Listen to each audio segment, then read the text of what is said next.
Hello and welcome to WebMeet. This tutorial shows you how to use the dashboard. Keep everything organized and follow up with a personal touch through video postcards.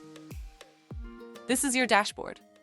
From here, you'll create meetings, access your calendar, and create video messages using your Video Postcard Studio.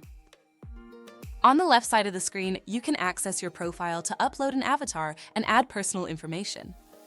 Here you can manage permissions. And if you ever needed to dismiss someone from your meeting, you'll find them here, in blocked users.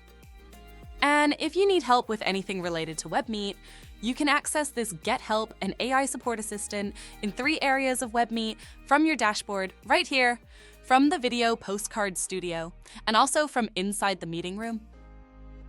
Depending on your provider, you may have a subscription and billing portal to change your account plan at any time.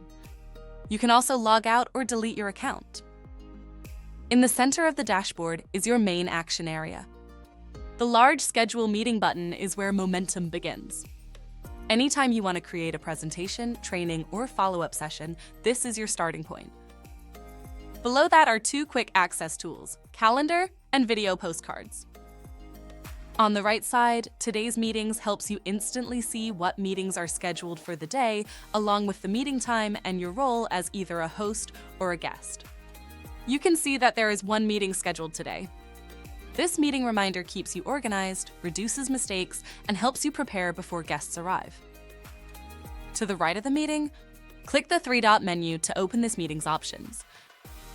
From here, you can choose Start Meeting to go live, View to review the details, Edit to make changes, Share meeting invitation to quickly send a link to guests, or Delete if the meeting is no longer needed.